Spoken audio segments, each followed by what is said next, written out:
अच्छा, ऐसा धोखा हमारे साथ किया, भोगोगे तुम। ये जो निकलता है ना भोगोगे, ये अकाट्य होता है।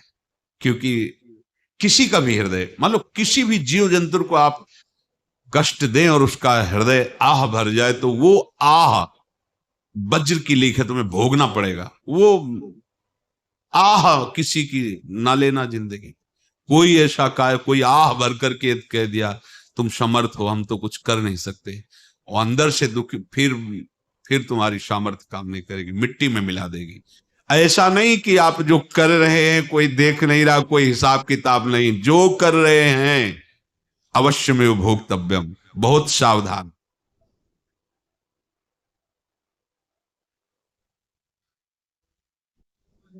जीव स्वयं नित्य निरंतर कर्मों के जाल को रच रहा है और अपने आप को बांध रहा है।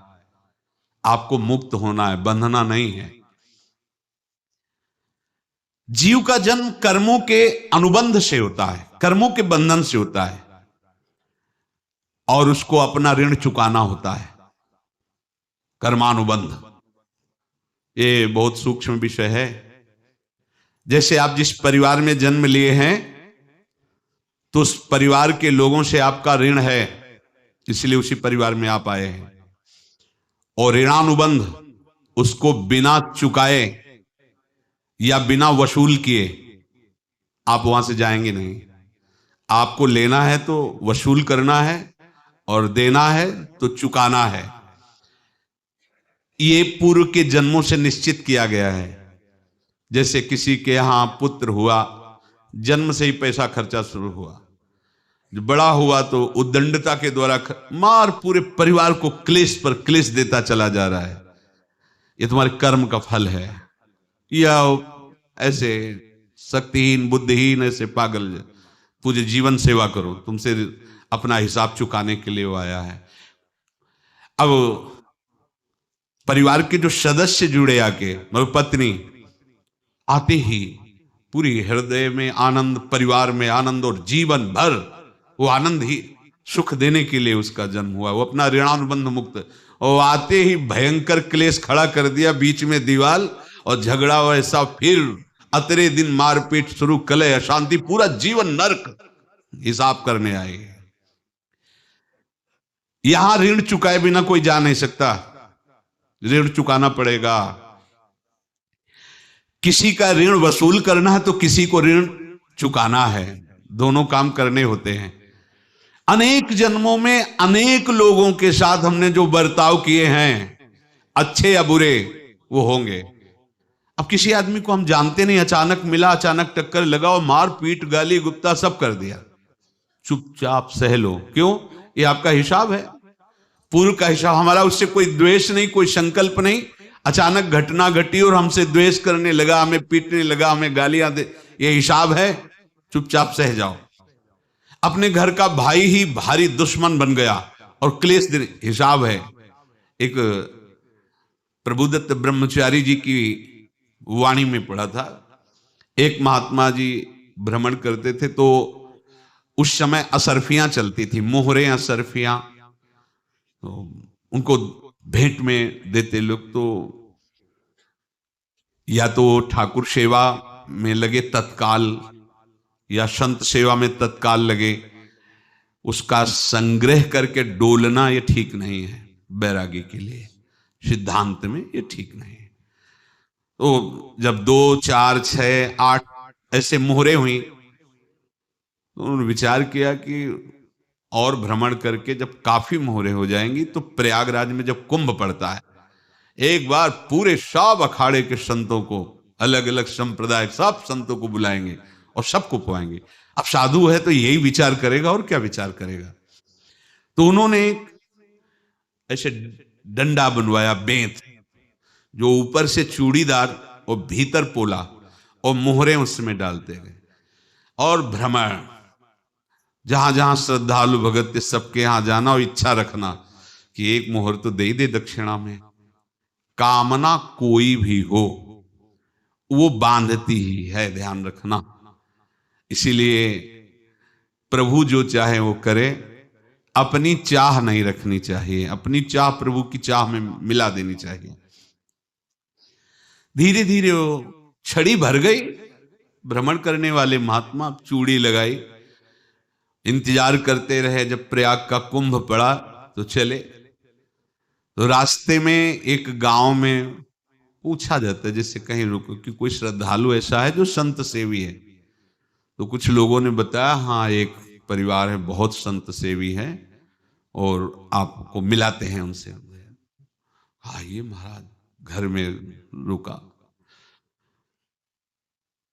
खूब अच्छा हलवा पूड़ी पवाया और जो घर के मालिक थे चरण दबाए। चरण दबाते दबाते उनकी दृष्टि पड़ी उस डंडे पे। इतना मोटा और ऊपर से कुछ चूड़ी सी भी नजर आ रही, इस डंडे में तो कोई रहस्य है ही है। अब महात्मा जी को खवा पिला के सुला दिया। महात्मा जी जब सो गए तो पत्नी से धीरे से कहा, वो डंडा लाओ बाबा जी का। डंडा, वो चूड़ीदार जो ही खोला पलटाया तो सैकड़ों मोहरे। ऐसे संत रोज पधारे भगवान, तुम आनंद हो जाए फिर क्या। पत्नी से कहा, नाप के कंकड़ लाओ। वो तो महात्मा जी तो खाए खीर पूड़ी, आराम से सो रहे। रात में पूरी प्लानिंग करके उसमें कंकड़ भर के चूड़ी लगाकर सिराने रख दिया, सारी मोहरें हटा ली। महात्मा जी आराम से छड़ी उठाए तो वजन पक्का। वैसे बड़े लोग चतुर होते हैं, पर ये नहीं जानते कि कर्म कितना भयानक होता है। और उनकी कोई संतान नहीं थी, पर धन में इतना प्रेम उनको था।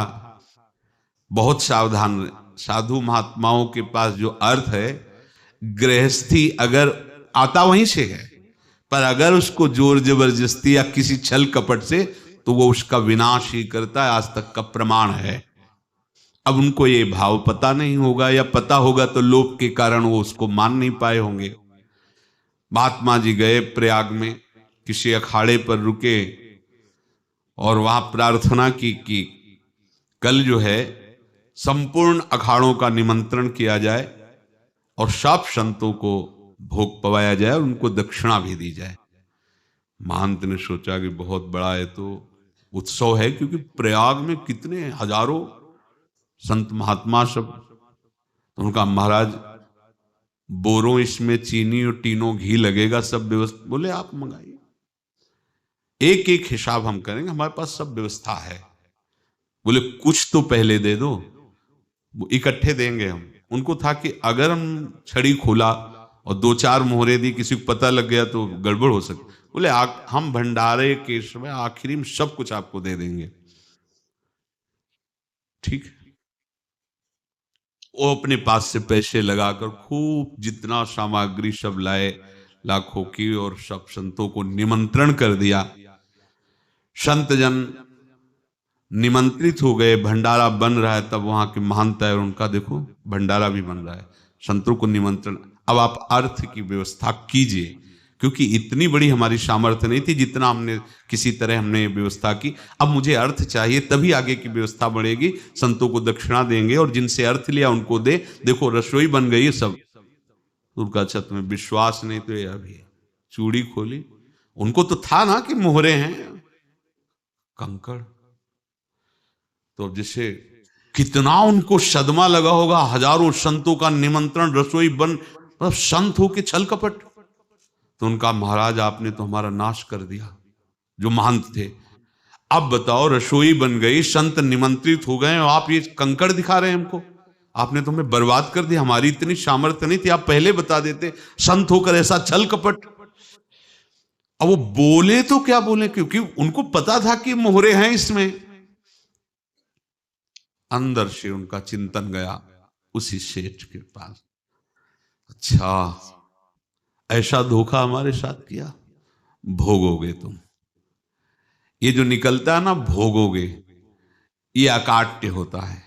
क्योंकि किसी का भी हृदय, मान लो किसी भी जीव जंतु को आप कष्ट दें और उसका हृदय आह भर जाए, तो वो आह वज्र की लेख है, तुम्हें भोगना पड़ेगा। वो देखो भीष्म जी को भोगना पड़ रहा है ना।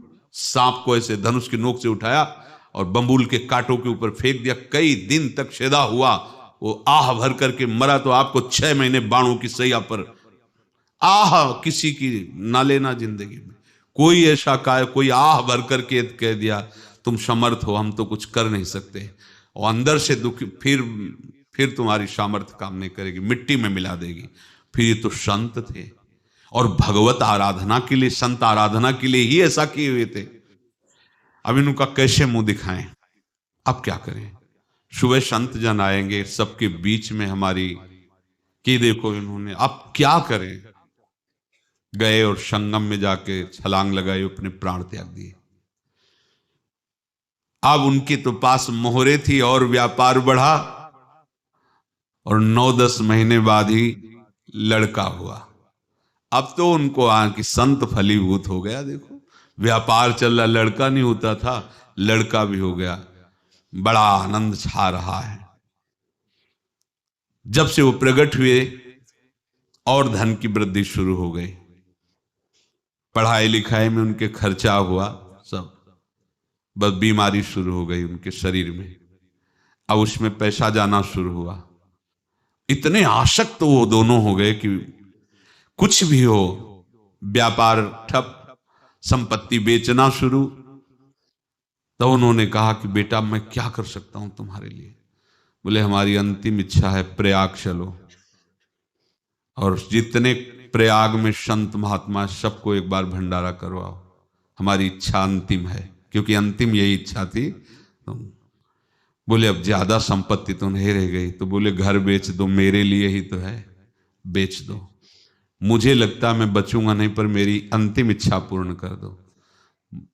घर बेच दिया, जेवर बेच दी। वहां गए, जब संत सेवा की तो बोले मुझे संगम तक ले चलो।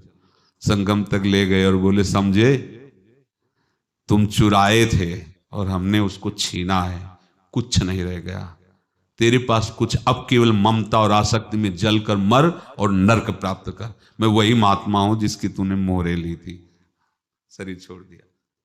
महात्मा को जन्म लेना पड़ा और इनको दुर्गति भोगनी पड़ी। ऋणानुबंध, होश में। ऐसा नहीं कि आप जो कर रहे हैं कोई देख नहीं रहा, कोई हिसाब किताब नहीं, जो कर रहे हैं अवश्य में भोक्तव्यम, बहुत सावधान। अनेक जन्मों में अनेक लोगों से जो कुछ लिया दिया है, इस लेने देने को मिटा देने के बाद ही तुम मुक्त हो गए। इसीलिए एक उपाय है, लेना न देना, मगन रहना। क्या? मालिक को समर्पित हो जाओ, मालिक को अपना माना हुआ समर्पित कर दो, खत्म। अहम त्वाम स्वरूपापेभ्यो मोक्षयिष्यामि, सब खत्म, आगे पीछे लेना देना सब खत्म। एकादश स्कंद में भगवान श्री कृष्णचंद्र जी ने कहा, जो मेरे चरणों का आश्रय लेकर मेरा भक्त मेरा भक्ति करता है, उसके पितृ ऋण, मातृ ऋण, देव ऋण, ऋषि ऋण, सब ऋणों से मैं मुक्त कर देता हूं। बस यही एक उपाय है जो इसके बंद करने का उपाय भक्तों के लिए है, वो यही है, भगवान की शरण में होकर अपना माना हुआ पूरा भगवान के अर्पित कर दो। अर्पित करने का तात्पर्य उसमें अहम हटा दो। तो दियम वस्तु गोविंदम तुभ्यमेव समर्पये।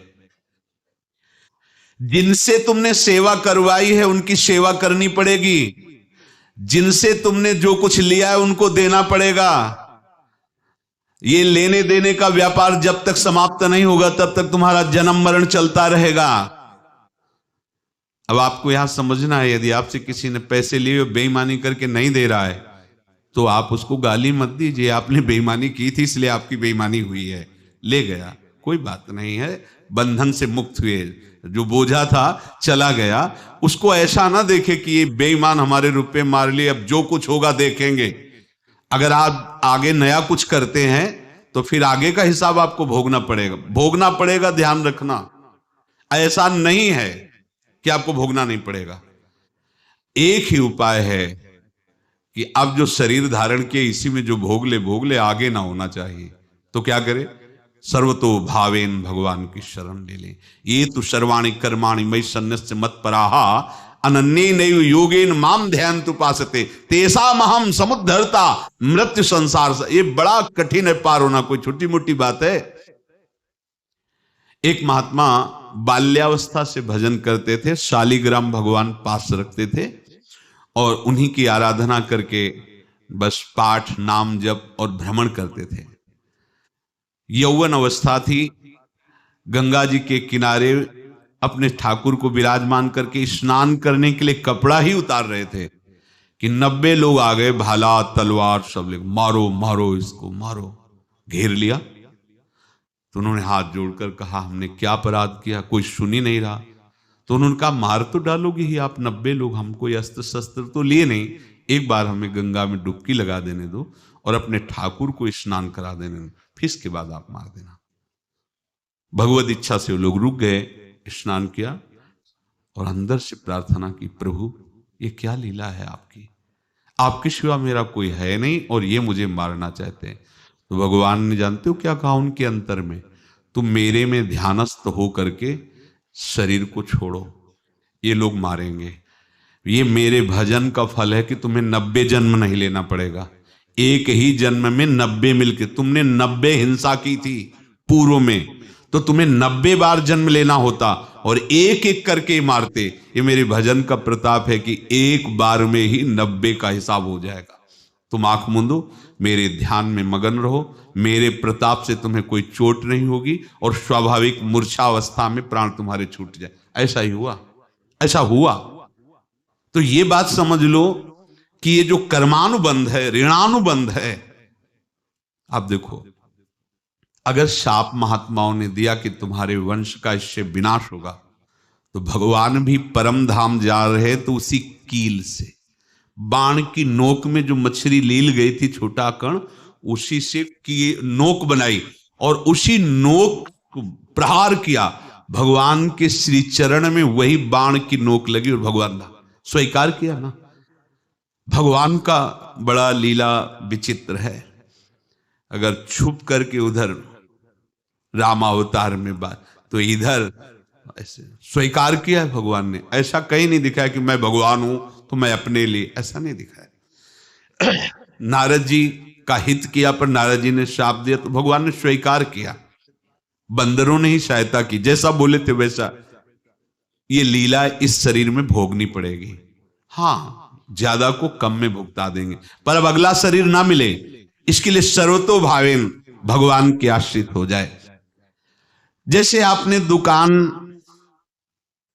फैला रखी है तो उसमें दो काम होते हैं, लेना और देना।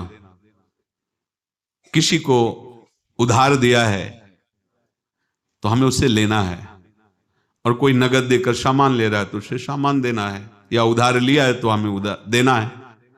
अब अगर दुकान बंद करनी है तो तुम्हें देने वालों पर जोर देना है, लेने वालों पर जोर नहीं। लेने वाला तो जाओ हम क्षमा किया, समर्पित किया, हमारा कोई संबंध नहीं, खत्म हो जाए, वो खुशी हो जाएगा। लेकिन देने वाला तुम अगर दुकान भी उठा दोगे तो जहां भी रहोगे तुम्हारे पास वो आएगा, लाइए हमारा। तो देने पर नजर रखिए, जिसका जिसका हिसाब है वो आपके सामने आता जाए, हटाते जाओ। लेने पर नजर मत रखिए और दुकान फौरन उठा दीजिए, नहीं अगर लेते देते रहे तो चलता रहेगा। आगे चलकर कुछ लेना न देना, मगन रहना बस अपने प्रभु के चिंतन में। अब हम कैसे जाने कि किसको क्या देना है, हमें क्या पता? तो हम पूरा हिसाब जिनको पता है उनको दे देते हैं, समझ रहे हो? उनको पता है क्या लेना है क्या देना है, तो इनके पास पहुंच गए, सरकारी हिसाब से सब बराबर कर देंगे। हमको अपनी जिम्मेवारी इनकी चरणों में समर्पित कर देना है, तभी हम जीवन मुक्त होंगे। ये रहस्य की बात है। प्रभु कह रहे हैं यस्य सर्वे समारंभा काम संकल्प वर्जिता ज्ञानाग्नि दग्ध कर्माणं तमाहु पंडितम बुधा। जिसके संपूर्ण कर्मों के आरंभ संकल्प और कामना से रहित हैं, तथा जिसके संपूर्ण कर्म ज्ञान रूपी अग्नि से जल गए हैं, उसको ज्ञानी जन भी पंडित कहते हैं, बुद्धिमान कहते हैं। पूज्य श्री भाई जी महाराज कह रहे हैं जैसे वहां ज्ञानाग्नि से दग्ध कह रहे हैं, तो अपने वृंदावन वासियों का प्रेमाग्नि से सब कर्म संस्कार दग्ध होते हैं। जिस समय आपके हृदय में भगवत प्रेम का प्रादुर्भाव होगा तो लेश मात्र कभी तुम्हें दुख नहीं भोगना पड़ेगा। प्रेम का प्रादुर्भाव होते ही दुख का नाश हो जाता है, महासुख। जब प्रेम का प्रादुर्भाव होगा तो समस्त पाप भस्म हो जाते हैं, अशांति नष्ट हो जाती है, संसार ज्वाला स्पर्श भी नहीं कर सकती है।